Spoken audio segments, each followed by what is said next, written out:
So I'm walking up the hill and I'm about to turn left into my school dormitory and I'm holding a bag of groceries in my hand. But then I look at the time, it's 7:55 and I have a lacrosse training at 8 p.m. And as I'm walking up the stairs, I see a bunch of people who are waiting for the taxi to go to the stadium that we were going to train lacrosse in. And at that moment, I felt kind of guilty. Like I had already put my name down on the list. Then I remembered all these assignments, tasks, people that I have to message, and all the other stuff that I needed to do that night. And I was feeling really tired because earlier that day, I went out for basketball training at 7 to 9 a.m. It was like the most intense training that I've ever been to. But then one of the lacrosse guys, he said to me, "Hey Matt, are you coming or not?"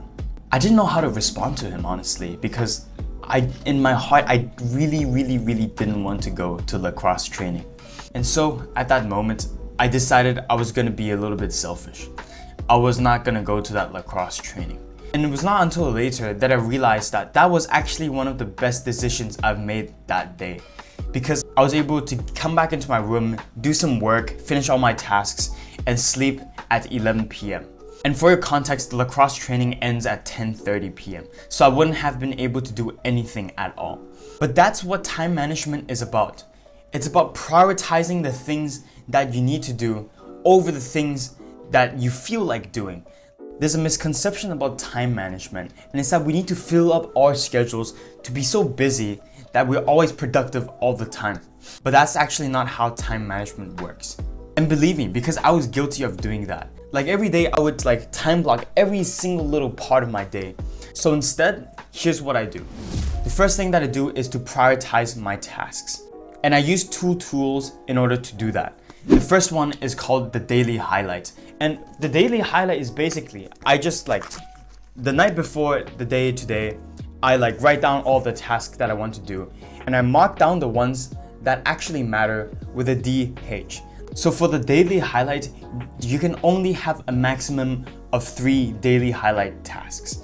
And if you did all those 3 tasks, you would classify the day as being a productive day. And this is super important because it will force you to prioritize down to the most important tasks. Like for example, I could be reading my notes, I could be rereading the lecture slides, watching YouTube videos, instead of doing the thing that I know is hard. And honestly, the task that you probably don't want to do the most is probably the one that's most important. But this is such a game changer tool. I use it every single day. The next tool that you can use is time blocking.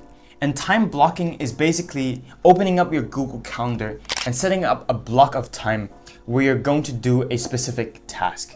Just the act of physically blocking out a specific set of time for a specific set of tasks, usually your daily highlight, is going to be so beneficial for you. You'll be put under pressure to finish your task in that time block. And you know what's funny? When you're under pressure, you actually perform a lot better and you can focus a lot more. So put your daily highlights in a time block and make sure you finish them. But even if you don't finish them, that's completely fine. Sometimes I go over my time block by 30 minutes. But even if I go over by 30 minutes, I'm still pretty damn productive, I would say. But Matthew, I need to do so many things. I need to check my WhatsApp messages, I need to check my email, and then I need to watch the lecture notes and do all these other things. Come on, man. You already know deep down what you need to do and what you don't actually need to do. And I know you probably think that you have so many different tasks to do, you can't possibly just condense them to 1 or 2 or 3 daily highlight tasks. But let me tell you, you can do all of the other tasks that you think you need to do during later in your day, and doing the little easy tasks like checking your WhatsApp images or replying to your parents or something like that. You can literally do that when you're eating. And the second thing that I actually use is delegation. And I know you're probably a student, right? You can't really hire someone else to do your homework. But what you can do is to use AI.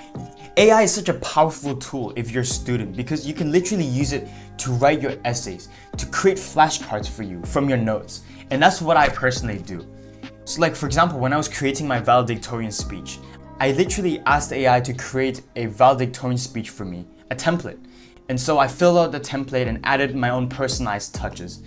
And honestly, that had probably saved me 3 or 4 hours of work. And so delegate your unimportant tasks to AI. The last tip that I have for you is to use Parkinson's law. You know what's funny? Ever since I've come to university, my time management skills have actually improved by a lot. Even though I have like all these classes and I have all these like whole activities and like other stuff, sports and everything, even though I have those activities, my time management skills got much better. I was actually way more productive than I was during the summer, and I was actually able to get stuff done. And that's because of a phenomenon called Parkinson's law. And the law states that work expands to fill the time that it's allocated to it. In other words, you don't value your time unless you don't have that much of it. I'm not saying that you need to cram everything into a schedule and stuff like that. I'm saying that you can set yourself fake deadlines in order to complete some tasks. When I get an assignment for a class that I'm taking, what I usually do is I set a deadline to finish this task in that exact same day. That way, like a week from now, I'm done with all of my tasks and everyone else hasn't even started yet. And let me tell you, it feels great when you've done everything when other people are probably haven't even started their tasks yet. Another way you can use Parkinson's law is to literally just set a timer when you work. And what I find is that when I set those 50 seconds, I'm able to focus a lot better. Guys, if you're busy, it's not an excuse for poor time management. Because everyone can say that they're busy. Everyone can say that they're doing all these things, that they don't have enough time to like sleep, work out, go to the gym, eat clean food and stuff like that. But let me tell you, as a university student who's doing like so many extracurricular activities and taking so many classes while also recording YouTube videos, I'm gonna tell you that it's all possible if you just prioritize everything and you can balance it all. But as always, nothing changes if nothing changes. May God guide us on the right path, and I'll see you in the next video.